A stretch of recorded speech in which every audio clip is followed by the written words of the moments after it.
Hey, all right. Evening, everybody. JD here, 701 Nation. Got our buddy back on, Alex Balazs, U.S. candidate for House. Hey, Brian Warner. Evening, buddy. Evening, Jamie and my fellow MVEs. Evening, Brian. He's out there in Dickinson. Appreciate you tuning in again tonight. We're definitely getting our fill of Guns in the 701 guys this week. We had Rick Becker on, Dr. Becker on Tuesday.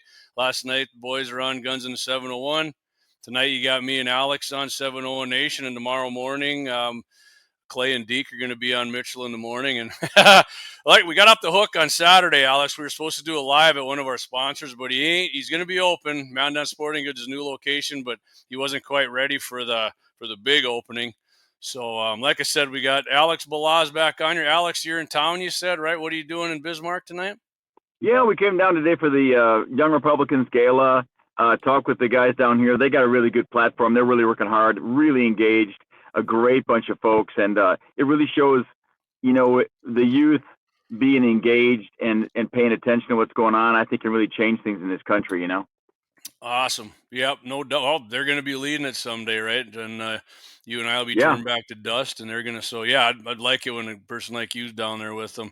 So I seen you got NRA, you got an A on the questionnaire, right? So I'm just going to congratulate you on that. I didn't think you'd have anything less, but yeah, we had a really good meeting back there. We talked to them about everything. I think they were surprised. We talked guns a lot. I'm not sure that the fellow I was talking to hunted a lot, but he was definitely a gun guy. So, all right, perfect. I'm a both kind of guy. So, speaking of that, real quick, did you get your deer app in then? I got all my deer apps in. I'm waiting, of course, to see whether Cindy gets her rifle tag and whether I get my muzzle loader. I haven't got back my gratis response yet, but I'm hoping that'll come back soon. And we're planning on doing elk out in Unit 3, and then we're also talking with a fellow who's got too many cows eating his hay over in Montana, and I might just mosey over there and drop another cow if I can. Awesome. Why not, right? I mean, it's fun. A lot of people don't get that. I mean, they're good eating, and shooting them's just half the fun, really, right? Exactly. I don't remember if I asked you guys do all your own like sausage processing, or do you take it somewhere? Yeah, all our own butchering. We make our own summer sausage, make our own links, and last year we made Landjager, which the big difference is instead of using just regular pork shoulder, pork butt, it's pure pork belly. So it really changed the flavor. It was really good. Yeah. Well, when you get that sausage made and you get down to Bismarck, feel free to swing by my house. I'll trade you out for something. We're going to have to link up. I should have brought some with us. Oh, yeah. I love it, man. My whole family, we eat summer sausage all the time. But so before we get anything more, I promised on Tuesday some Becker listeners here, Rick and one of the listeners here, I'd ask you these questions here. So I got one. I took a screenshot right at the end. Carrie says, Alex is a Fed, has a Virginia cell number, a very nice big house in Colorado, hardly known in his own community, no voting record, but coming to save North Dakota. Something doesn't add up. What do you? I know you answered some of these last time, maybe all of them, Alex. What's your response there to that? Yeah. So I do have, they're exactly right. I do have a cell phone from Virginia. I think I've kept it since I got the number a long time ago. It's the one that's most reliable. It works. All my friends in North Dakota have it. My military friends all have it. So yes, there's a Virginia number, and yes, I also have a North Dakota number, 703-230-5848 on a cell phone, and I even have a landline you can call me out of the house. So yeah, I got all three of those. My father-in-law does live in Colorado. Yes, my wife's from Colorado. We met down there 42 years ago, and my father-in-law has a house down there. So yes, we have an address where, and this I think probably would take a military person to understand, or somebody who's been around.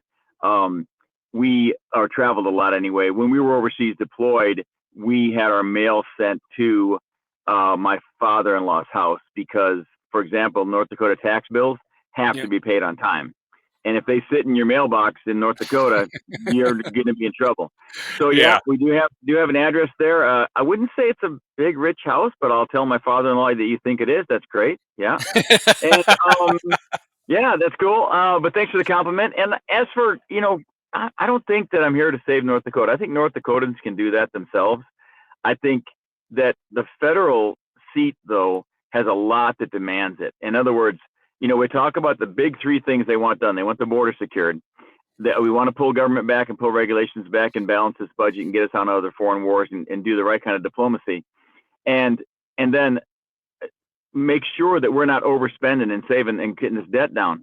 And yet, when I tell voters here in North Dakota that I'm the only candidate who's worked on the border 2.5 years, I'm the only candidate that's ever worked on a federal budget, I'm the only candidate that's deployed for the military, and the only candidate that's worked foreign diplomacy, they still look at me and they say, that's really great, but we like these other guys. So sometimes, I'll be honest with you, Jamie, you got to ask them, like, this is fourth quarter, and you want to put your friend in the win the game, but you got a better experienced and more capable person. They're going to have to make a decision in less than 10 days, right? And that's their vote. And I'll accept that vote, but it doesn't mean I'm still going to wonder why they wouldn't pick the most experienced person. Yeah, that's a good analogy. Actually, I like that. I like your football analogy there in the fourth quarter. So what do you? What do you say? Like they say, your neighbors don't know you, right? Because maybe she wasn't listening. We had you on the first time because you went back and you actually purchased your family's homestead, homestead and the ranch and everything up there, the farm, right? Yeah, got that in 2003, or after my uncle went, in the home there, or passed away, and we started fixing that. We were still deployed. We retired there in 2015. Been there ever since. It's hard to say in North Dakota that a lot of people don't know you. I mean, Kandu's a really small town. So, if you're talking about, the Freunds and the Solbergs and all the people around us and people in town and Brad, the bank president, all those guys know us. We're not socialites. We don't run down to Bismarck. You don't know us well, now you might. We get to Bismarck and Fargo and places like that. When we go shopping, we go to the military base because I'm retired. So I could see where you could reach out to somebody and find somebody that doesn't know me. And I guess I'll use an old adage. I ran into a guy who'd been in Afghanistan, northern Afghanistan. I was in southern Afghanistan, and he said, "Where were you again?" And I said, "Well, I was down here." He said, "Well, I never saw you." I said, "Yeah, I didn't see you either, dude." So I mean, in North Dakota, you can it's a big state. So I do understand that. I don't criticize people who say that. They never ran into me. They don't know me. And it's a very fair question because you want to know somebody, right? Yeah. I'm not, I don't have the status of Rick Becker being a doctor, owning a $2 million house on the river here in Bismarck who gets around and is a socialite. I don't have that. I got it. Mm-hmm. I don't have Julie Fedorchak, who's been in the PSC forever and was groomed up and has been a politician forever. And I certainly am not Caramond. They know her name. But maybe I'm that guy that went to serve, and I came back to North Dakota because I loved it so much as a kid, and I live here now and I want to serve again. Maybe that's who I am. Yeah. Well, I can tell you this, my family lives I don't know if you've heard of Golden Valley, North Dakota. Sure. But my dad's side's there, and there's people who live in Golden Valley, right in the town. A lot of townspeople live there their whole life don't even really know them that well because, like you said, they don't ever come down to the bar. They don't do a whole lot when there's a parade or something, or Golden Valley Days or something to that effect. They're just not well known. So I think you answered that. More than adequately. I think if somebody doesn't buy that, Alex, I guess that's their problem. But I will tell you this, Jamie. It is my responsibility, and I've been working hard, and I'm going to keep doing it right till the 11th. I'm driving. I'm talking to people. We don't miss a single place. If they want to talk, we do it because I owe it to them. They should know who they're voting for, and that is one thing that's hard to do here. It's a big state. So hey, one thing you see, we just took a whole bunch of digital billboard ads out just so people would know my face. So perfect. Yeah.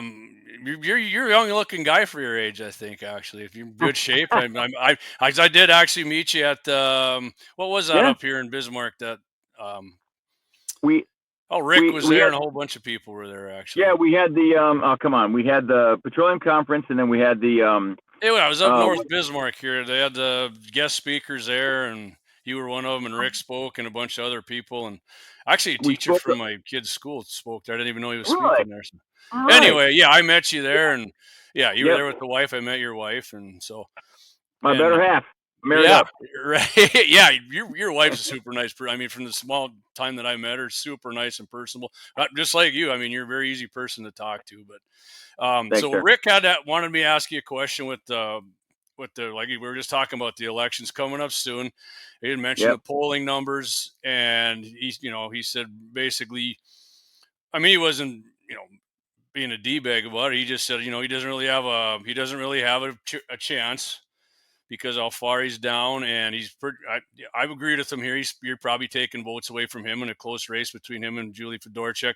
He said, ask him what possible path to victory do you see for yourself, Alex? Well, I tell you what, I talked to the folks about polls, and they describe them like this: polls are a snapshot in time of a certain voter group, whatever that demographic is. I don't know what that demographic is for what that poll was. So since I didn't run the poll and I didn't manage it, I can't put a lot of stock in a poll that somebody else uses. Otherwise, I kind of would have believed Hillary, when Trump got elected. So yeah, she was going to dominate, right? Yeah, but it is a fair question in that they should ask what I'm doing. So we decided to put the digital billboards up. That was a pretty big personal buy on our part, and we had to do that self-funded because we thought, people in these big cities, we got to get this word out, and we're going to stay on the campaign trail. We're sending out the text. We're doing those things. Our path to victory is, in my opinion, through the people that matter the most, the voters. So the pollsters can do what they want, the TVs can do what they want, but the people who are going to vote matter to me. And the people that I'm talking to have been super supportive. Now, I may get to the 11th, and I don't really think I'm drawing from Rick. I think the fact is there's 4 of us in, and we may split up the vote, but I don't think it's going to be that way. I think there's people that want to talk to me about principles and experience.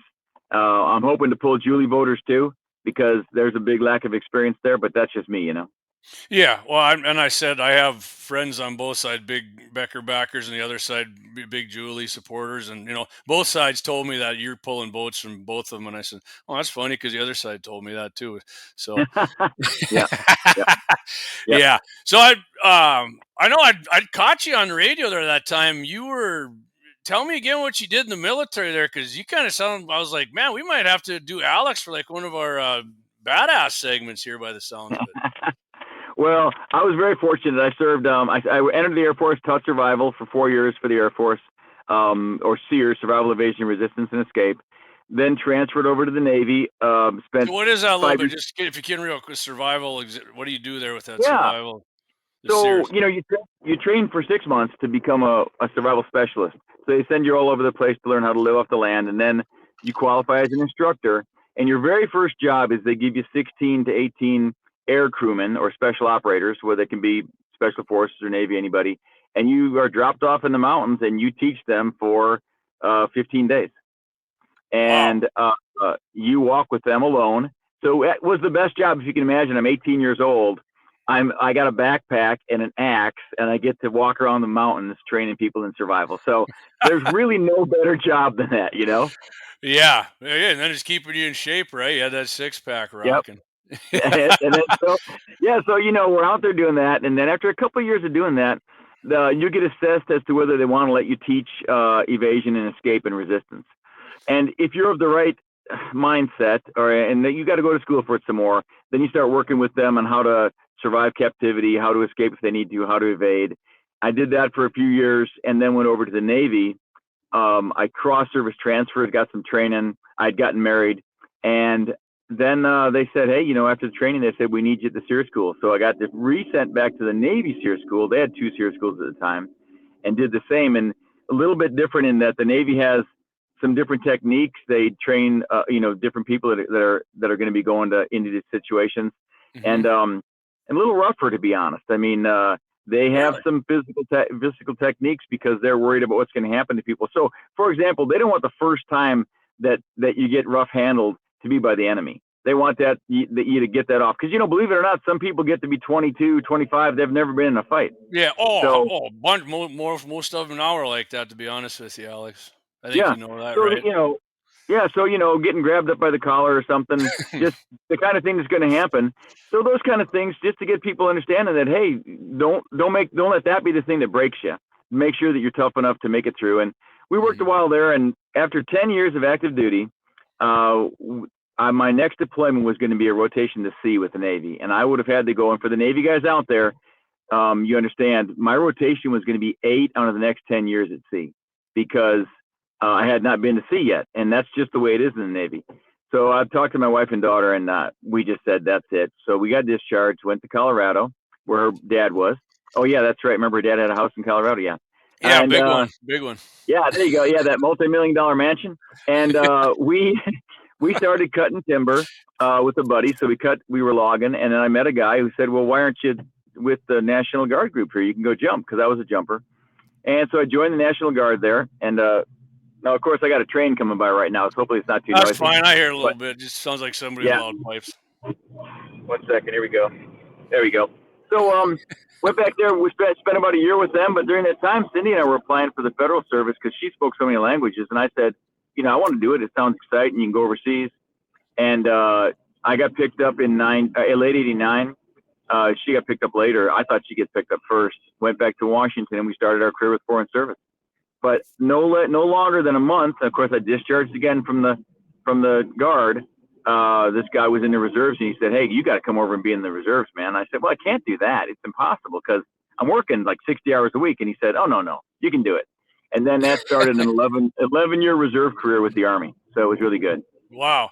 See, I hear stuff like that, man. I just feel like I haven't accomplished diddly squat in life when I hear you doing that. Now you're running for office, and that's awesome, man. I appreciate you doing that. I hope we have a lot more people like you coming up that do stuff like that, because I like guys who want to put foot to ass for America. I like that. Well, I appreciate that. I found myself, I think I'm so fortunate. Everything turned good for me. Every time I tried something, it worked out good. And, I had a good family backing. I mean, my wife supported me. I mean, she was in the kitchen in February this time when I said I was going to run for Congress. And she said, "Oh, hell, here we go," But I said, "I'm not going to do it without you." So, and I couldn't do it without her. So it's good to have, you got to have that. And that's where family comes in, right? We're Yep. stronger as a nation with strong families. Oh yeah, 100%, 100%. We are. That's. I mean, if somebody doesn't believe that, I don't know what to tell them on that. But Yeah. I got a comment here I want to hit you. First, Eric Newman. Good evening, Eric. Thanks for tuning in, buddy. We got, and it says here, I'll put it up here for maybe you can see it. I'll put it up. In my opinion, Alex has created his own base of around that 5% mark, probably with voters from all aspects of the GOP. Okay, I think that's from Clayton Peterson. Okay. All right. But okay, I mean, yeah, maybe, right? I mean, but Yeah. you're saying you're gonna grow that, and maybe you're gonna win one for the old Gipper here. Well, they're telling me that 28%, the same poll says that 28% of the people are undecided. So if you're undecided out there, I did I'm see going to that. find you. I'm going to find you, and I'm going to bend you. Yeah. So I seen House race. NRA did actually endorse Rick. Like I said, you got an AQ. I think Julie got an AQ on there. And today, was it today? Trump announced he endorsed Julie Fedorchak, right? Yep. So I asked the question to a group of people I'm in on Facebook, and Oh, okay. like the word rhino gets thrown out right a lot. So I Yep. just threw it out as an ask to people, because I said, well, does that make Trump a rhino now? Because a bunch of people say Julie's a rhino, right? And or whatever establishment. I think the rhino word gets used a little too much, to be honest with you, Alex. I Yeah, it's a definitely don't label. think you. I mean, you seem very conservative to me, but I mean, what's your thoughts on him endorsing Julie? Well, I reckon he was going to endorse somebody along the way. Everybody, even President Trump, is entitled to one mistake. So I'll give him that one. Yeah. There's no you can't joke around with a thing like as big as endorsement for President Trump. Everyone would like to get endorsed by President Trump. The Right. reality is that and this it's okay to say those endorsements cost money, and I don't have that kind of money. But the bigger issue here is that we have to, regardless of this endorsement, stay true to our cause, stay in the campaign trail, do our work, because I don't think that the truth is endorsements don't vote. That's North Dakota voters, and I don't like the fact that people tell North Dakota voters, "Hey, here's the poll. Now you go vote what we tell you to do." Or here's an endorsement, and you go vote because your vote doesn't matter anymore. And I want to start breaking that code, especially with North Dakotans, because that is across the United States. The news gets out first with a poll, or the news gets out first with something, and everybody kind of swings that way. And I think we're stronger than that. Yeah, hey, I mean, you got to have that kind of attitude as well, right? I mean, you never know, right? You never Yeah. know. But I hear that from a lot of people. Like, you're gonna, but you know what? people like Rick think Julie's a like I said, they call her a rhino, Yeah, and right. then wherever Julie's side says Rick says no on everything, and I don't know. It's Well, they spend a lot more time fighting than they do talking about policy. That's for sure. Oh man, that's funny right there. I like that. Yeah. So, So so when you were doing your stuff there, what was the main kind of guns you guys were using there when you were doing like the Air Force? Was there a different type of firearm you were mainly carrying from the Air Force into the Navy thing there, and then into the Guard? I imagine the Guards are pretty much 20-inch M16s into the M4s. yeah, in the Guard they'd gone. They started going into the M4. We were still jumping M16s though because I think they had so many of them they didn't care if they got broken. And back in the Air Force, of course, it was the old M16s. That's a long time ago in that era. Supervisors in the field carried 30-06 Model 700s because we were so far remote that you may have Really? called. Yeah, I wouldn't have guessed that at all. Yeah, well, we had, it was the Mark IV system in the military, which basically is a Model 700 30-06, right, or 762, but 30-06. Yeah. So, yeah, and you'd call in if you had a problem. If you had a problem of that nature, like if you had a bear or something. We really didn't have much problem with that. I don't know if it was just so damn noisy with 17 guys tromping around, but yeah. So what was your favorite to shoot? You think the carbine or the rifle? Because the rifle, everything I've ever read, I've never shot an actual M16. I've shot some 20-inch barreled ARs. Not exactly the same, but they seem a lot smoother shooting with that rifle's gas system on it compared to like the carbine on the M4. It is. It actually is very smooth shooting. You're exactly right. I mean, it's not as short and pretty and sexy and everything else as the as the M4. But I found them. Once we got a little bit some of the bugs worked out, and you kept them clean, I found them to be super reliable and smooth. And we trained on those. Those were the things we grew up on then. So you had to go to a shorter weapon though for some of the stuff like getting in and out of boats and doing stuff for the Navy. It just didn't work with the long gun. So. Yeah, and then of course anything with helos and stuff is short gun unless you're Army troops getting sent in, and then it's different, But yeah. Yeah.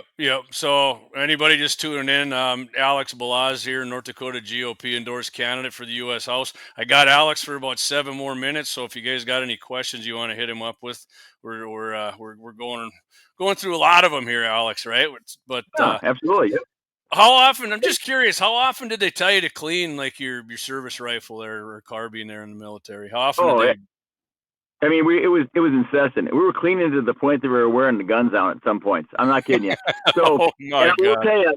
I will tell you, it was pretty sad at one point. Because we got big barrels of solvent. Not in the Air Force. I mean, they're much more conscious about the chemicals touching your bodies. But in the Navy, we had big barrels, and you got it all over the place. And I will say later on, they were issuing these cans of brake solvent, which, if you've ever worked with it, you're not supposed to do that, right? But let me tell you what, does it ever clean a gun? I mean, it works great.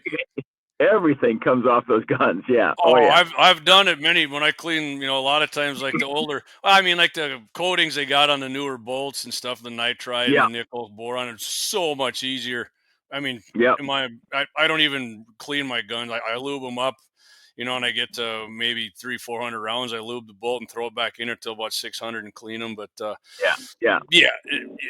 brake cleaner, you're right. You hit it with brake cleaner, man. That stuff is freaking awesome. That cleans it, and I just make sure. Or if you ever use like the ultrasonics, I use that too. But. Oh yeah, those are great. Yeah, we had a few tanks around. I mean, usually it took so long, people would just grab the brake cleaner and walk out and back. But because you want to go to chow or you want to get on with stuff. But after you've done a bunch of chamber brushes and you're working hard and you can't get it out of there, one shot of brake cleaner, you're like, yeah, that's magic, So is that true? What I hear, like the drill sergeant will come by and then he wipes it in there and he's like, oh, there's a little spot of grease on here, carbon or whatever. I'm like, how the hell would you ever clean it so good that you couldn't get carbon on your finger? I have I'll be honest. Okay, maybe that's why I never made it to be a Marine. I have never gotten a gun clean enough for my armorer. No matter what I did, they look at it and they're like, yeah, you did okay. I mean, I would get it as spotless as I could, right? I mean, we're talking Q-tip clean. I couldn't get it any cleaner, and they'd always find something. So, the nice thing about that is that I'm just never going to be perfect that way, but I'm working at it. So Yeah, I mean, I was that way too when I first started shooting ARs. I mean, and I'm like, God, you're supposed to clean these things all the time. This sucks.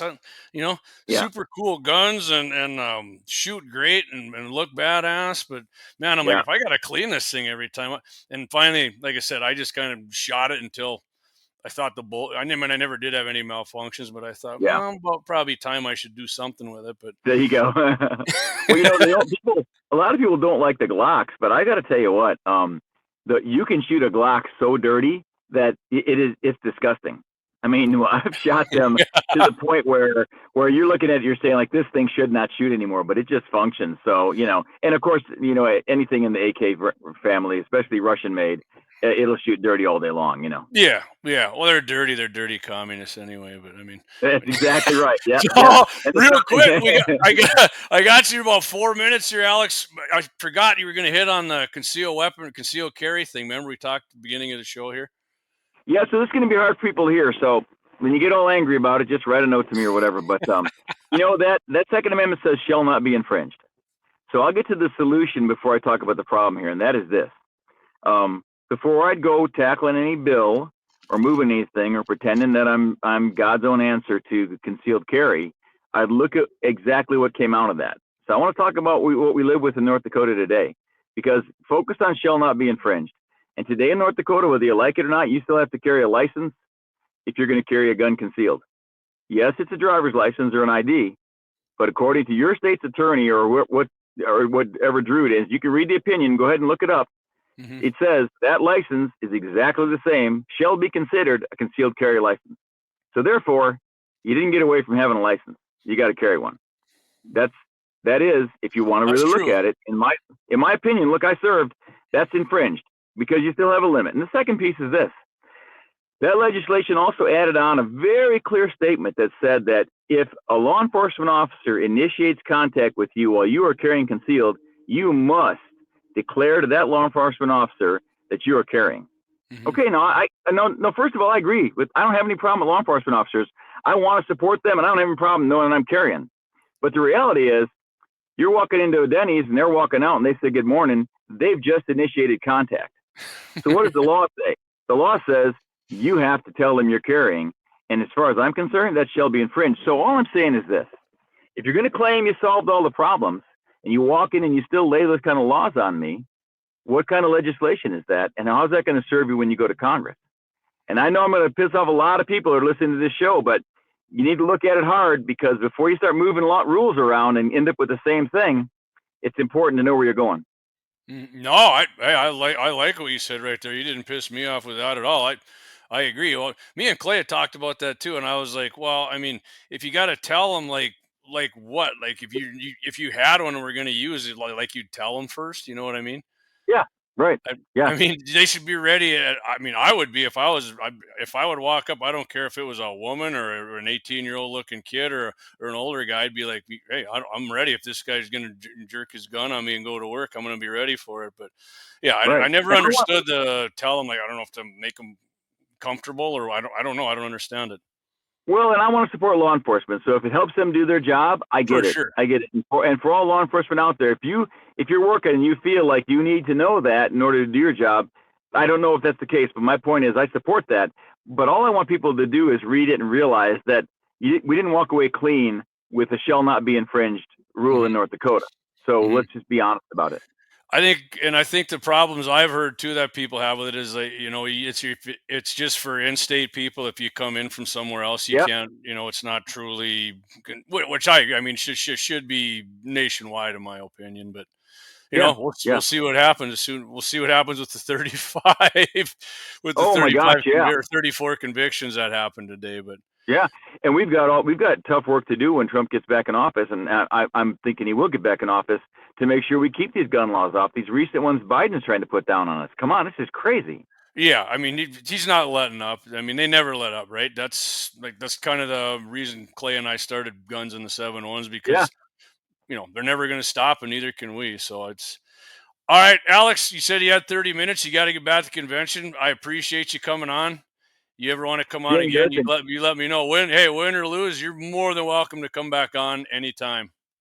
I really appreciate it. I'm going to take a heavy barrel 700 down 300 Win Mag to do elk hunting this year just to see what it feels like. Yeah, that is awesome, man. I tell you what, if you get one, come back on. Let's talk some elk hunt with you. I'm going to bring some sausage down for you next time I'm coming down. Perfect. I'll trade you some of mine. You give me some of yours. That's awesome, man. I love Of a deal. All Thanks right, so much, Josh Jamie. I really Patterson. appreciate it. You bet. Josh Patterson said you got his vote, Alex. All right, thanks, guys. All right, thanks, Alex. You bet. Talk You have a good evening. You bet. Be See safe. ya. You too. Bye. All right, guys. Alex Balazs, he said he was going to give me 30 minutes, and that's what he did. He's at the Young Republicans Convention here at the Civic Center, I believe he said. So he's going to head back in there. And Thanks, guys. I'm gonna do our first ad. I didn't do it right away because I wanted Alex to get his whole time in here. So I'm gonna do our first ad. I know I'm a little late on it, but hey, that's how it goes. We're gonna should we just do it? Yeah, we'll do our double ad first here. Be back in a couple minutes, you guys, and I seen there's some comments. I'm gonna hit those. Anybody else has got any comments? Hit it.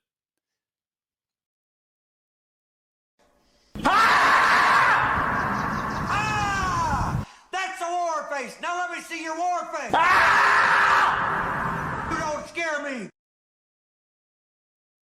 Lauer Auto Repair, located at 309 South Washington Street in Bismarck, North Dakota. Give them a call at 701-258-6308. The team of mechanics at Lauer Auto can take care of any problem your vehicle is having. And when you do business with Lauer, you can be assured you're doing business with a pro Second Amendment America First repair shop. There are plenty of other auto repair shops in the Bismarck-Mandan area. But why take a chance at patronizing a shop that might not have your beliefs at heart? Make no mistake.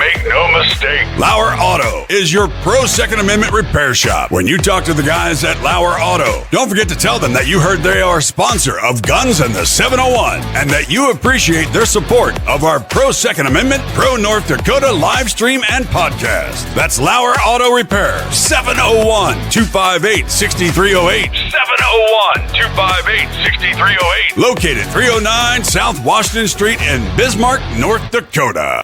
Experience the exhilaration of power in your hands at Bloodline Kinetics. Why Cerakote? Simply, it aids in firearm preservation while also giving your piece a unique look. Barrel threading, NFA laser engraving, bolt handle threading, mount, level, and bore, sight scope chamber, rebarreling, and much more. Bloodline Kinetics is meant to reflect a long American lineage in gun ownership, who stand for the Second Amendment rights, Bloodline, and the science behind gun accuracy. Kinetics. To some, it's just a constitutional right that can go away. To us, it's in our American bloodline, and we believe it should stay that way.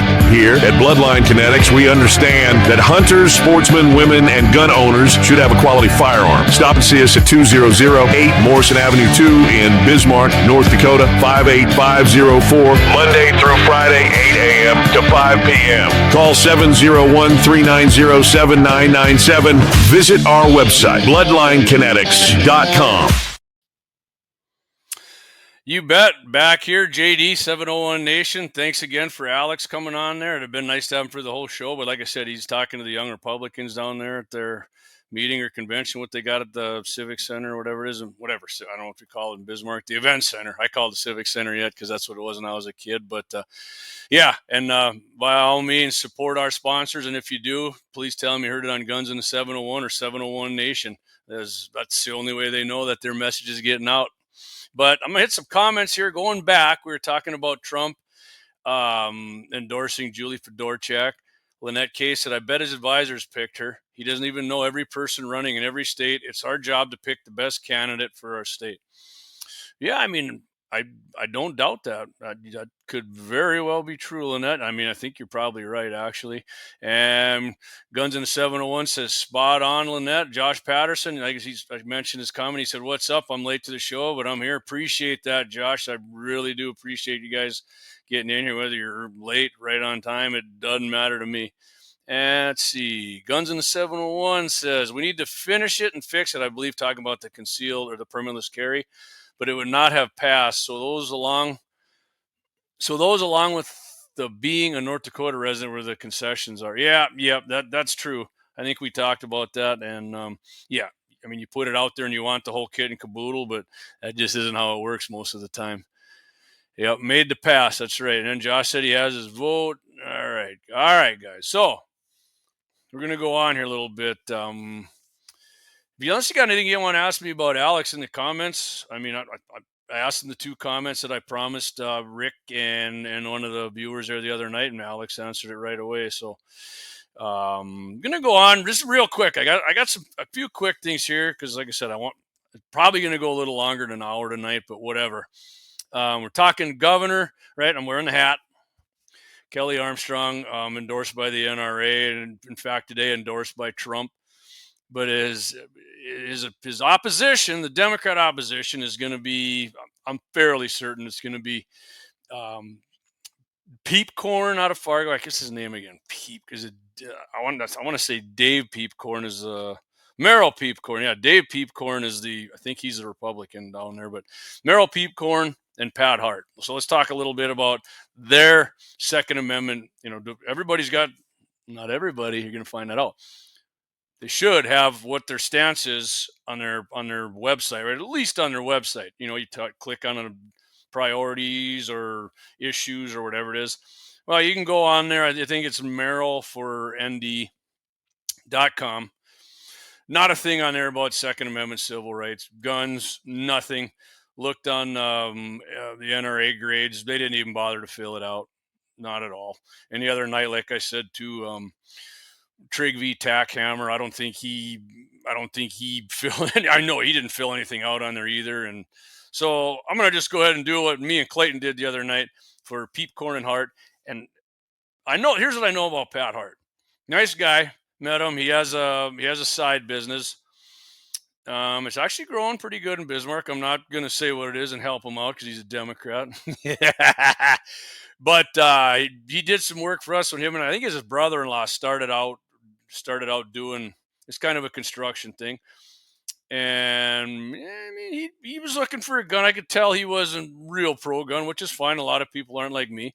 But he ended up buying like a 30-06 hunting rifle. And then Kevin Kramer had posted something online, I don't know, months later. And I see Pat Hart's name come up on there, and I knew it was him by his profile picture. Nobody needs an AR-15 or a magazine that holds more than 10 rounds. I mean, it was so, the whole thing. So, you got the bolt gun, but that's, like Alex was saying, that if you're banning all these other guns, that's an infringement. But in people who think that just AR-15s are used in mass shootings, or for that matter, 10-round magazines, that's I debunked that many times on the show. Parkland, 10-round magazines, Virginia Tech, 10-round magazines.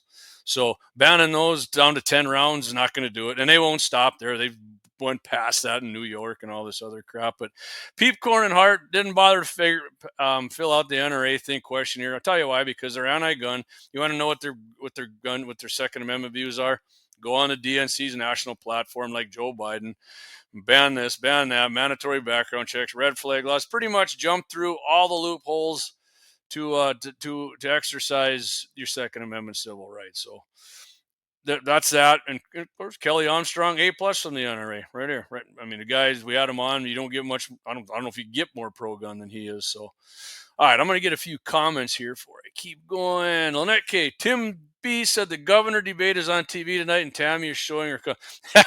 I did see that. Sorry, Kelly, nobody's watching, man. They're all watching 701 Nation, except for Tim. Dave Young. Sped Dems need to leave Trump alone. I want cheap gas and groceries back. Yeah, not just that, Dave. I want the border secured again. They always say Trump's what Biden's wife say the other day. If Trump gets in, we won't have any rights left. Well, your husband is the guy trying to shut everybody down on social media, silence their First Amendment rights. On a damn near daily basis, Joe Biden is talking about taking away Second Amendment rights. He leaves the border wide open. He doesn't care about going in and kicking doors down and violating your Fourth Amendment rights. And he sure as hell doesn't care about making the court his own little attack dogs, which was proven on Trump today, especially with the ridiculous 34 conviction. I mean, come on. None of them should even have went to court. But yeah. That is absolutely freaking stupid. So, when a Democrat tells you they're for our democracies, and first of all, we're a republic. A democracy, it's a democratic process how we vote. Our democracy isn't in trouble because we don't have a freaking democracy. We have a constitutional representative republic. So yeah, it just grinds my teeth when I hear the Democrats say that. It's freaking ridiculous. Anyway, let's go on here to the next. I'll tell you what, speaking of Democrats, I got a good article here. And yeah, I only got one screen. So here's what I'm going to do. I got it from thefederalist.com. The top 11 flags you should fly to trigger communist, leftist enemies of the people. And that's what they are. Don't make. And they did forget a couple on here, which I will add what I think they forgot towards the end here. So, and they got some of the flags they fly, BLM and the Ukraine, these pro-terrorists and the rainbow flag crew and all these. I mean, if you pay attention to politics at all, you know it kind of weird. But let's hit it. The top 11, the number one flag to trigger leftists, of course, the U.S. flag, because you're showing patriotism, and it just peeves the left because they can't stand that people like me and probably most of the people watching this and rewatching or listening to on the podcast, they hate it that we think America's the best. I don't think America's the best. I freaking know we're the best. This is the last beacon of freedom on the entire freaking globe. So that's the number one thing you're going to tweak them out. And yeah, I mean, and this is funny here. This is not even that old of an article. If you want to, and it says, if you're a little more daring, this is going to pertain to something new here. To teach your Trump-hating, slur-slinging neighbor a lesson, consider flying it upside down to express your belief that the country is in dire distress. Hey, and what are they doing to Alito and his wife now? Because Alito's wife flew it upside down, right? Oh, that's an insurrectionist flag. No, it's not. The American flag's an insurrectionist flag when it's upside down now? No. The country's in dire distress. And I agree with Alito's wife there 100%. The country isn't. This is it, man. If Joe Biden wins this, I'll tell you what. Joe Biden appointed 200, I think, some judges, which Trump had a lot of them. Biden appointed way more than that. And since Biden's appointees, the leftists, which you see in New York, that is a leftist, one-sided. If you don't agree with them, they hate you. They control 3/4 of the courts in this country now. So if you're one of these guys, well, I don't like what Trump says, and we'll get him next time. There is no frickin' next time. Because if Biden gets in and they hold the Senate, he'll appoint more of these judges. They'll rule your freaking. That is where your rights are going to go bye-bye. Right there.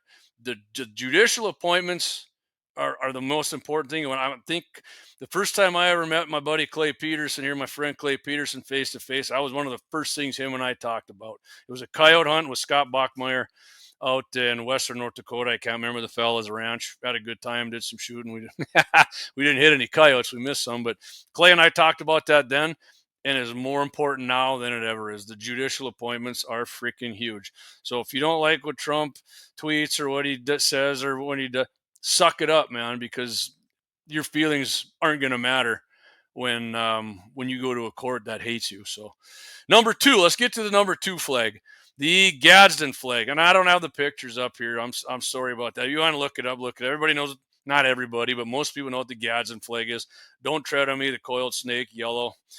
Named for Colonel Chris Gadsden, a Revolutionary War era leader of the South Carolina Sons of Liberty and Brigadier General in the Continental Army. The Gadsden flag draws on themes invoked by Ben Franklin's famous Join or Die cut-up snake cartoon, which I think our buddy Marty Beard has that tattoo on his hand, actually, which I wouldn't want that hand coming across my face. So, the coiled-up American timber rattlesnake. Okay, I didn't know it was a timber rattler.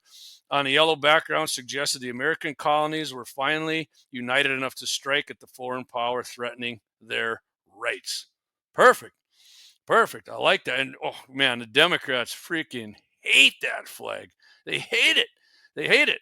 Number 3, the Gonzales flag. If you don't know what the Gonzales flag is, got the star and a cannon on it. Come and take it. The battle, it was Mexican general's name. It'll come to me here. But the come and take it flag gained popularity after the 1835 Battle of Gonzales down Texas, a showdown between Texas settlers and a tyrannical Mexican government. The Spanish cannon in the center of the flag represents a real cannon. I thought we could never own those, Joe said. Yeah, man, back even then you couldn't own them. He's still kidding now, too. But the Spanish cannon in the center of the flag represents a real cannon. Texans were gifted to fend off Native American-led raids, which I was actually just watching a thing today about the Comanche and Apache down there. The stuff they did to each other. I mean, it was heavy territorial wars then too, taking each other's land. So it's not just a white man deal over here doing that. And when the Mexican Revolution began brewing, the Mexican government tried to take back the weapon. The Texans refused, challenging the dictator soldiers to come and take it. And that's exactly where it came from, the come and take it flag.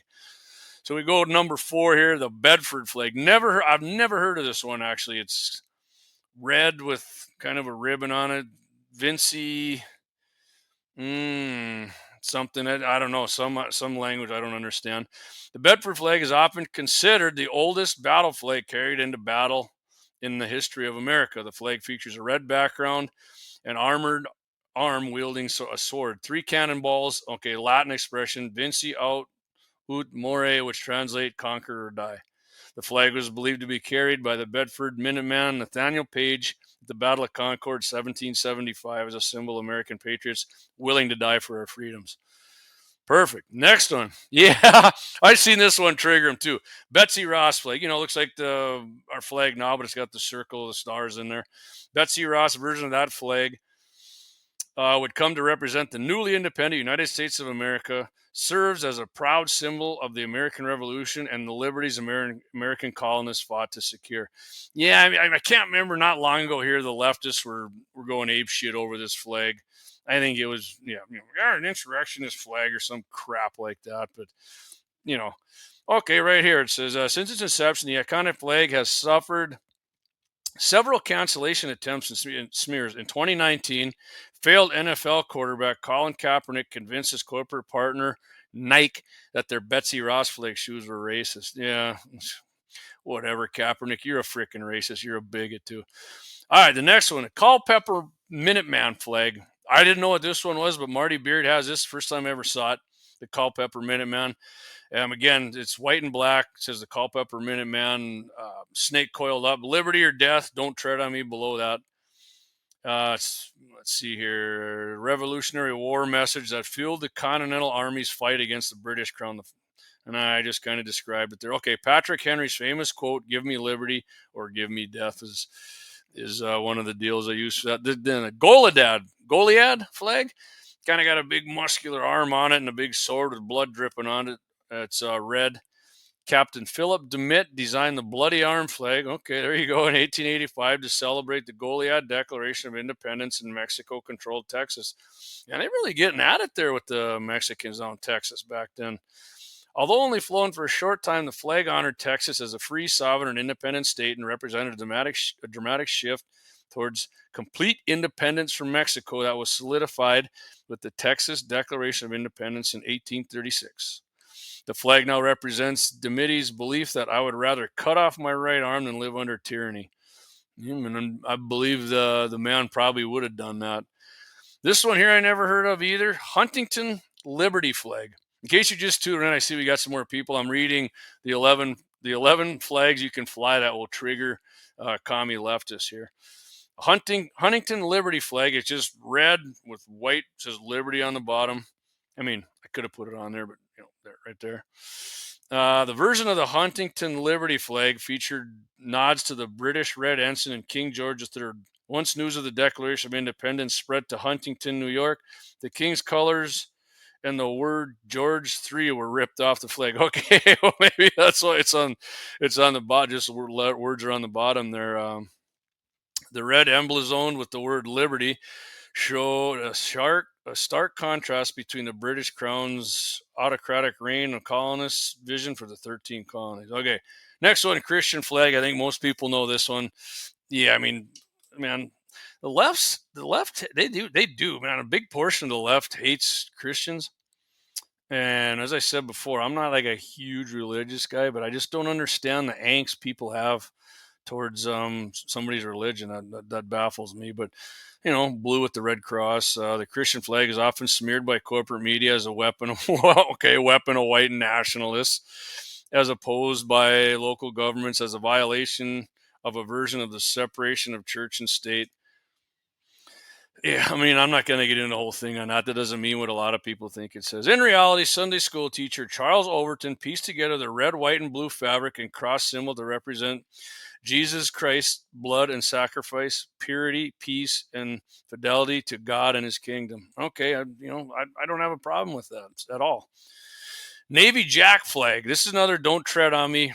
Red and white, got this yellow and red snake on it. It says don't tread on me. First used as a signal to engage the enemy by Commodore Essex Hopkins in 1775. The 13 red and white stripes covered by a lengthy gold, I said yellow, okay, gold, and red rattlesnake and don't tread on me declaration were designed to showcase the Continental Navy's defiance of the British, the defense of it. The flag was the official Navy Jack for the U.S. Navy from 1975 to 76 and post 9/11 from 2002 to 2019. All right, we're getting towards the end here, and I'm going to give you a couple of them I think we should have on here. But Bunker Hill flag, which I'm just going to put it up here because I can't really just I don't the Christmas tree there. I'm sure they'll say what it is here.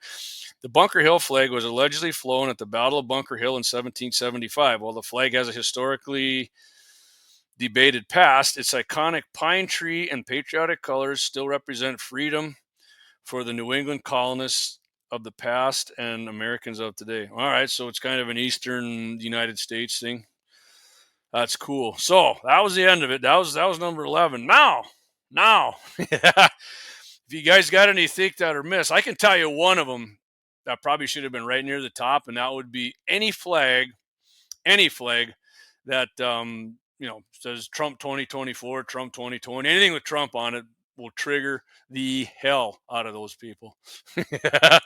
Oh, all right. I'm going to get to a few comments here before I keep going here. Guns in the 701. I own all those flags, buddy, plus the Confederate battlefield flag and others. That's my buddy Clay Peterson right there. Flew all of them throughout the commie Obama reign of tyranny. And I know Dougie, my buddy Dougie there, Lauer Auto Repair, one of the great sponsors of our show. He's got all kinds of them too. He's got a great one up there. The AR-15 on it. I think it just says FO on it when the guy's holding an AR-15, which I definitely love that. But all right, guys, we're going to hit another ad here, and then I'm going to come back and we're going to hit on the celebrity zeros of the week. Some of you are going to be disappointed. I know I was disappointed too. I was disappointed in these guys, but we're gonna come back. We're gonna hit on the celebrity zeros of the week, and then I got happy ending, and I do a little what we got coming up here. So I'd say we got about 15-20 minutes of the show left, but I'm gonna hit the advertisement here. So I'll be back here shortly with you guys and gals. That's a war face. Now let me see your war face. You don't scare me. Lauer Auto Repair, located at 309 South Washington Street in Bismarck, North Dakota. Give them a call at 701-258-6308. The team of mechanics at Lauer Auto can take care of any problem your vehicle is having. And when you do business with Lauer, you can be assured you're doing business with a pro Second Amendment America First repair shop. There are plenty of other auto repair shops in the Bismarck-Mandan area. But why take a chance at patronizing a shop that might not have your beliefs at heart? Make no mistake. Lauer Auto is your pro Second Amendment repair shop. When you talk to the guys at Lauer Auto, don't forget to tell them that you heard they are a sponsor of Guns and the 701 and that you appreciate their support of our pro Second Amendment, pro North Dakota live stream and podcast. That's Lauer Auto Repair, 701-258-6308. 701-258-6308. Located 309 South Washington Street in Bismarck, North Dakota. Experience the exhilaration of power in your hands at Bloodline Kinetics Y Cerakote. Simply, it aids in firearm preservation while also giving your piece a unique look. Barrel threading, NFA laser engraving, bolt handle threading, mount, level, and bore, sight scope chamber, rebarreling, and much more. Bloodline Kinetics is meant to reflect a long American lineage in gun ownership, who stand for the Second Amendment rights, Bloodline, and the science behind gun accuracy. Kinetics. To some, it's just a constitutional right that can go away. To us, it's in our American bloodline, and we believe it should stay that way. Here at Bloodline Kinetics, we understand that hunters, sportsmen, women, and gun owners should have a quality firearm. Stop and see us at 2008 Morrison Avenue 2 in Bismarck, North Dakota, 58504, Monday through Friday, 8 a.m. to 5 p.m. Call 701-390-7997. Visit our website, bloodlinekinetics.com. Ever tried catching a fish with your bare hands or hunting a deer with a stick? Don't be that guy. At Mandan Sporting Goods, we've got all the hunting and camping gear you need. We're your one-stop shop for outdoor adventure. A well-regulated militia being necessary to the security of a free state, the right of the people to keep and bear arms shall not be infringed. Check us out at mandansportinggoods.com, or better yet, stop in to 210 East Main Street, Mandan, North Dakota. Mandan Sporting Goods, where the outdoors meets functionality. Store hours, Monday through Saturday, 9 a.m. to 6 p.m. Closed Sunday. Take up arms at Mandan Sporting Goods. Your adventure starts here. Discover the world of firearms at Bismarck's Double H Gun Shop. With a wide range of products from handguns to rifles, we cater to all your shooting needs. We are your local gun experts. Not only do we sell firearms, reloading supplies, targets, and whatever your heart desires, but we also have a ton of knowledge and answers. We shoot, we hunt, we compete, we reload. It's been the Howard's way since 1976, and we ain't fixing to change anything. Visit our website at hhgunshop.com to browse our inventory. Double H Gun Shop, Bismarck's best new and used firearm reloading supply, gunsmithing, and sporting goods store. Double H Guns. Double H Guns. 1021 South Washington Street, Bismarck, North Dakota. Call 701-223-4888.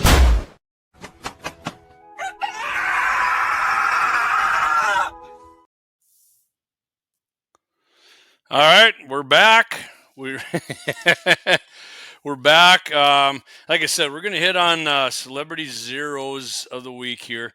And this week, our celebrity zeros, I regret to say, are, I don't know if you ever, some people know this guy, Tim Kennedy. I think he was a Green Beret and a UFC fighter, popular, live streamer, whatever you want to call it, personality. And he owns a gun shop in Texas. And, of course, the Hodge twins. Everybody knows the Hodge twins, right? I love the Hodge twins. Tim Kennedy, I've never really liked the guy. I don't know. Just something about the guy freaking rubs me the wrong way. He's kind of a, I don't know, he's weird to me. But Hodge twins, like them. But here's the reason there's zeros this week. We have for this specific purpose. Overall, I'd probably agree with the Hodge twins almost on everything. Tim Kennedy, I don't know. He's kind of a libertarian kind of dude, but not too long ago, a couple years ago, he was on Lance Armstrong, the Forward podcast. And if you know anything about Lance Armstrong, big leftist, heavy gun control freak, hates Donald Trump, where he was criticizing, our lack of gun laws, and he was voicing support for barring AR-15 access to 19-year-olds. Saying, at what point are we going to wake up and say we have to change gun laws? We have to change culturally what we're doing with guns and kids. No, I don't even think this guy has kids. I grew up with guns. Most people listening here probably did. I don't know what's he talking about. And he said, this is what really gets me. Kennedy said, I believe gun control is a massive solution. Really, gun control is. Now, how's that working in these states and cities who have massive gun control? They ain't working with shit. And then Armstrong responded to him, good. I watched this clip too. Good. I didn't expect you to say that. Oh, he was just, a tingle went down his leg. He loved it, This big right winger, supposedly, he didn't expect him to be on my team with gun control. So here's what Kennedy said about, I don't think a 19-year-old should have access to an AR-15. I don't think they should be able to buy a pistol. Fortunately, they can't. Hey, dude, that depends on the 19-year-old, just like it does a lot of freaking people in their 20s. So that's a bogus argument. We got 19, 18-year-olds in the military shooting and using and carrying and whatever a lot more powerful guns than an AR-15 or a freaking pistol for that matter.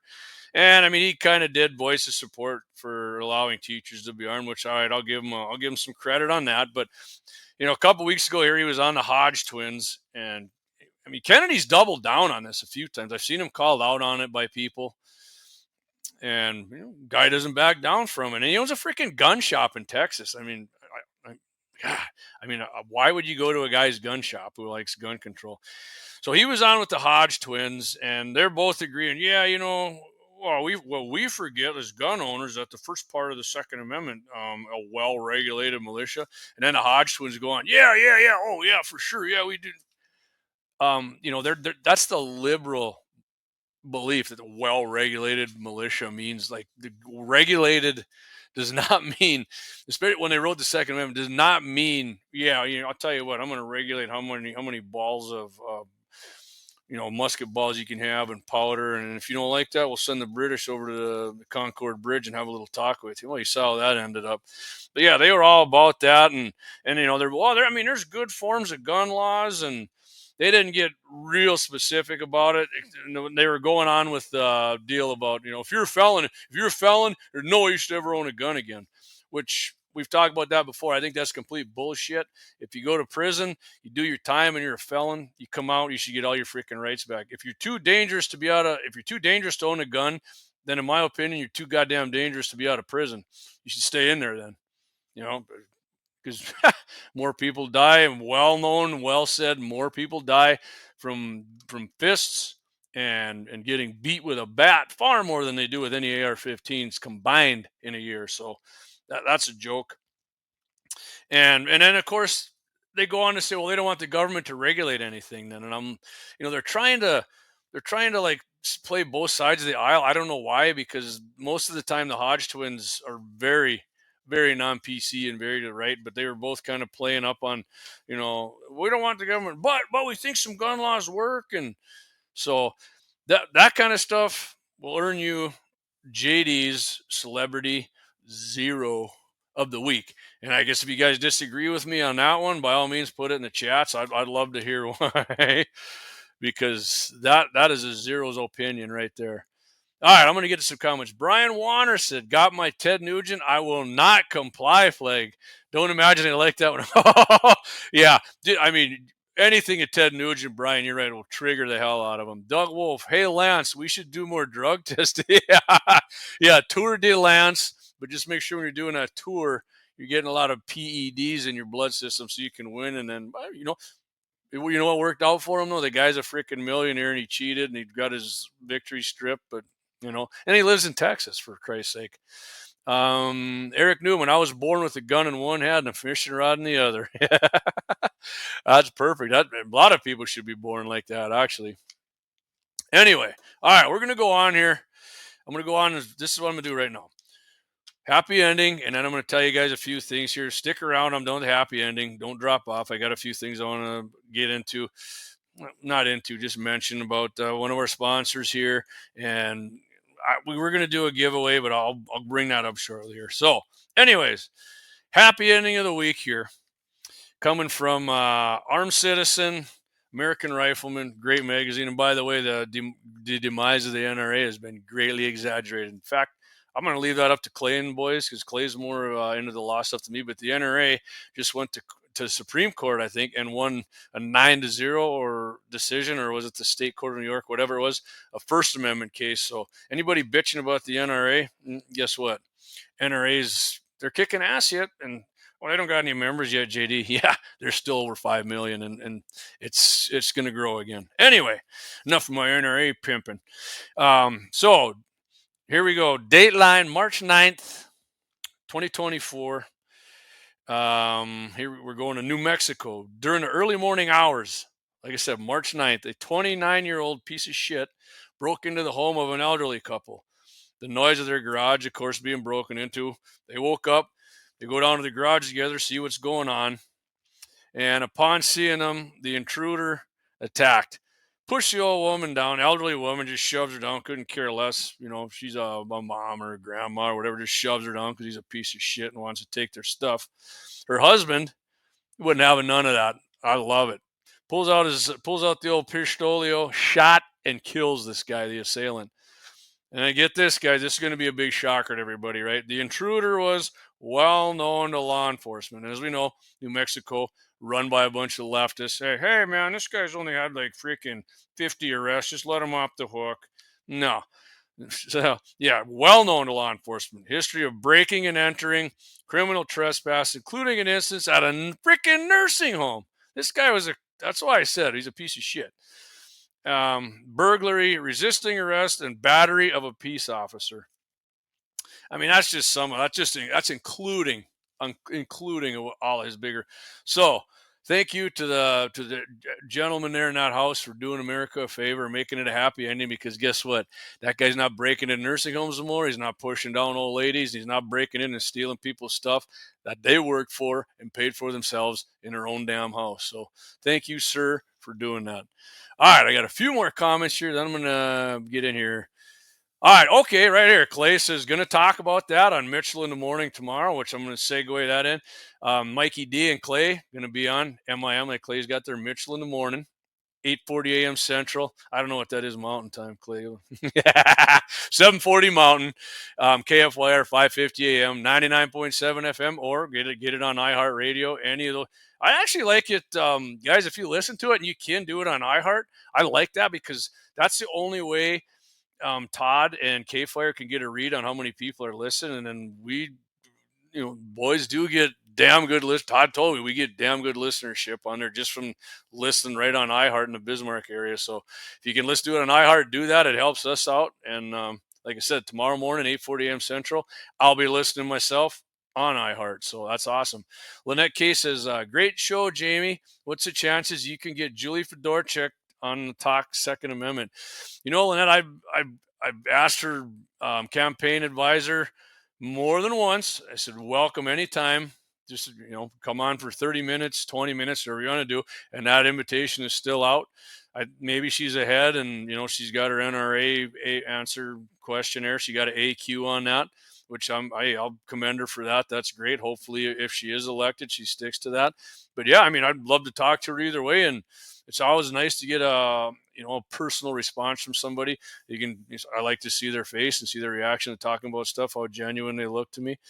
But yeah, Julie, you're welcome on anytime. Anytime you're welcome on. I'm if you can watch any other interview we had, I think you're a nice person. I really don't, know people say you're establishment. Maybe you are. Prove me wrong. But like I said, when Rick was on, she is more popular over in Fargo. So then, probably not as, maybe I should say probably, but maybe not as conservative as I'd like her to be. So whatever. And I'm not as conservative as a lot of people think I should be, but that's the way I am. I'm a fairly conservative guy. Some people think I'm a right-wing nut, and other people think I'm a establishment dude. There you go, bad boy. Always vote pro-Constitution. That's 100% right, Brandon. As long as you do that and you want to deal with the rest of the stuff and hash it out, perfect. But the Constitution, that should never be up for grabs or up for debate on something. So Clay and I were going to do Saturday. We were going to do the grand opening at Mandan Sporting Goods, but I talked to Brandon. He said, I'm busier than a one-legged man in an ass-kicking contest. Clay and I could have done it, but he wants to be involved in doing the whole thing, which is great. It's his store, and I love it. I'd love Brandon can be there with us doing it too, as we want to do it live. So I'm not sure if it's going to be next week or the week after the grand opening. He is going to be open, like I said. June 1st is like Deacon said, is soft opening, and the new address for that is 2 blocks north of Main Runnings in Mandan, 206 4th Avenue Northwest. So if you guys are out and about, he's got a big sign out, the mobile sign out there. It's easy to find. If I would wait though. If you're going to go there, go ahead. But grand opening, there's going to be some deals to be had here if you listen to Guns and the 701's live stream and go over there. I'm pretty sure we're going to be pulling that off. So yeah, that's not happening Saturday. Number 2 thing, I still didn't get to it. I tell you what, Clay and Deacons and Vance got the, like I say it again, the one free barrel threading job from Bloodline Kinetics. You get the thread protector, one thread adapter for whatever specific caliber and barrel diameter. Not refundable for cash or other offers. That's $100 to $150 value. Got the card right here. Won't focus on it worth it there. Oh yeah, Clay and the boys got one. I'm gonna do that. I think next Thursday I'm gonna do it. And I'll tell you what, next Thursday, I thought you do every other week, JD. I usually do, but I don't know if you guys ever, you listen to Scotty Bachmeyer's show there Saturday mornings, Dakota Prairie Outdoors, or if you watch Ultimate Outdoor Adventures, Levi Nelson. I'm not sure I'm not sure if he's officially part of the team there or not, but he definitely does stuff with their buddy John Arman. But Levi went to Canada, I think him and his buddy, and he got himself a bear. And I knew he was going up there, and I said, "You get that bear, you come on, let's talk about your bear hunt."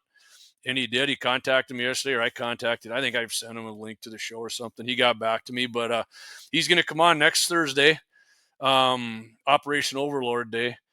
What? June 6th, D-Day, if you don't know.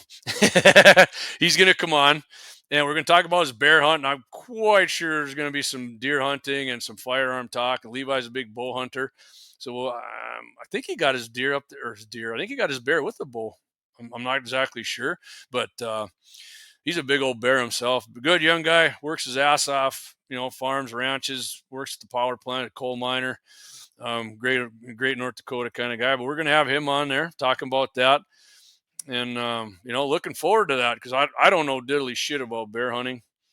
And I don't know that much about bow hunting. I got a few things with my bow. Speaking of that, Clayton, next time you're up here, remind me. I got to send my crossbow down. Eric Newman's buying that from me. But all right, so I forgot Waylon Turnus. Hey, buddy, I missed your comment way back. Waylon got in. Good seeing you on. And he said next week could be a good week with buggies and blues. We might get a lot of traffic. Yeah, I'd love it. That'd be awesome. And he said that's awesome. Levi's a great guy. Yeah, because he's kind of from down around your area, I think, Waylon, right? But yeah, should be a good show. Love it. And of course, the guys are going to have their show on next Wednesday again, Guns in the 701. So if you didn't get enough of us this week, you'll get us again double next week. And then the week after that's going to be 2 weeks later. And I got it. I hope it works out this time. But my buddy Wyatt, big side-by-side UTV Razor, he's in the market for a brand new cabbed, UTV side by side, and he's going to go through all of them. We're just doing the top brands, all of them in the Bismarck area here with the cab and the heat and the air. And he's going to come on. He's doing his research on them because he's way better at that than I am. I think they're all cool, but Wyatt can get more in depth on it. We're going to give you guys a little preview, all the top models, like the 1000s with the cab, like I said, and all that. And so, all right, Waylon says, yeah, Levi is down from his area. Awesome, man. So yeah, I don't know what I'm going to do for this giveaway on this barrel thing or what Clay and the guys are going to do, but I am going to do it. So if you got yourself a rifle, and I know Waylon does because I've mentioned this before and I never did get to it yet, but if you got yourself a rifle that needs threaded, and it does need threading because you do need to get yourself a suppressor, which, by the way, Mandan Sporting Goods, go over there. That's your one-stop suppressor shop. Head over there. And, of course, got a gun test this weekend. I'm going to talk to Axe either after the show or tomorrow, but I got a 220 Swift. We're going to do a range day. I personally have never shot a 220 Swift. A lot of people love it. Clay's got one. I've seen Clay shoot it. Prey dogging. Thing was devastating. Clay kicked ass with that thing. He was right on the money. This one's supposed to be right on the money. We got 2 or 3 different kinds of ammo, so we're gonna do that. I think it's kind of an oddball because I think it's like a bull barrel or a heavy barrel, but I haven't took it out of the case yet. But it's gonna be fun. We're gonna do the range test. I don't know if we're gonna have gel, probably not, but we'll set up enough water jugs to, like we did at the 270 there too, and we'll catch the slug and we'll do an accuracy test, and we'll probably shoot it out to 500 yards. So that should be pretty sweet. We'll get that together. We're gonna get it up next week on all our outlets, but. Other than that, guys, I think, I'm just checking my list here. Boy, I think I got, I know what else I was going to say. We can't, it's hard to, put stuff on social media, what our gun sponsors have in their store.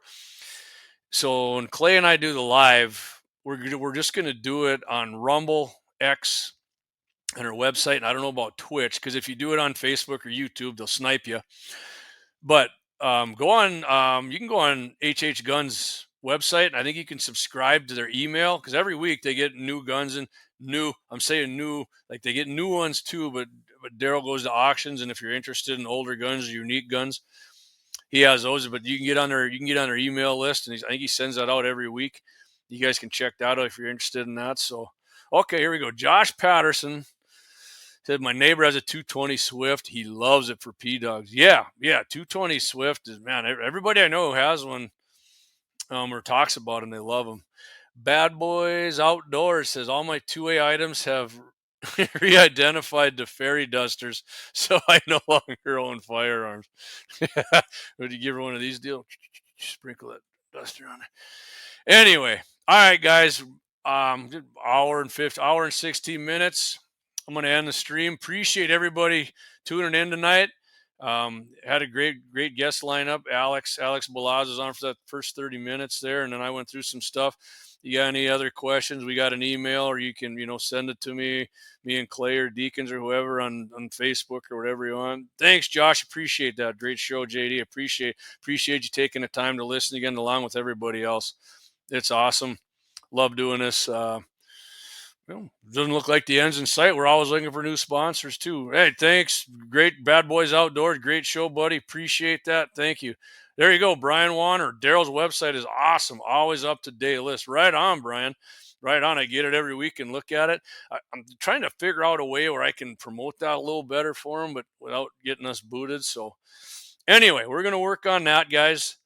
Tune in tomorrow. Mitchell in the morning, 8:40 a.m. Central. Clay and Deacons are on there. They're going to have 2 or 3 good topics, but like I said, try to get on there on iHeart. That helps us out with Todd, so Todd can see who's listening on there all the better. So, all right, guys, thanks again. JD, Guns in the 701. Please get out there, support.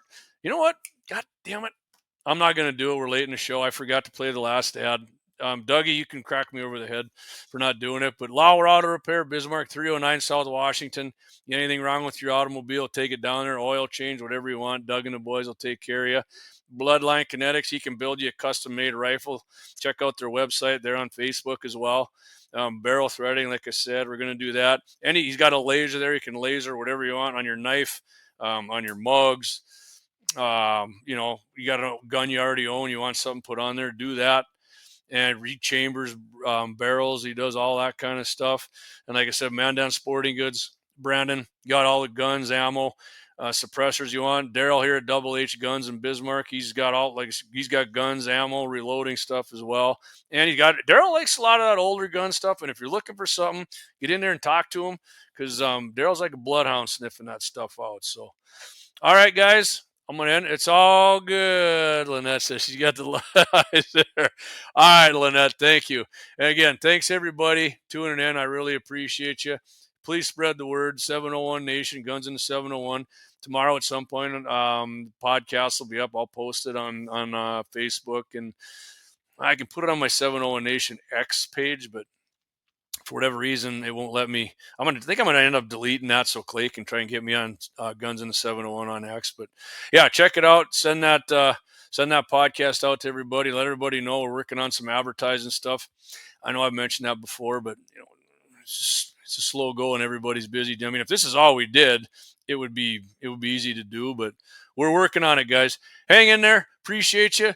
Keep your powder dry. Get out there this weekend. Shoot some guns. Do a little hunting. And keep that powder dry. Thanks again for tuning in.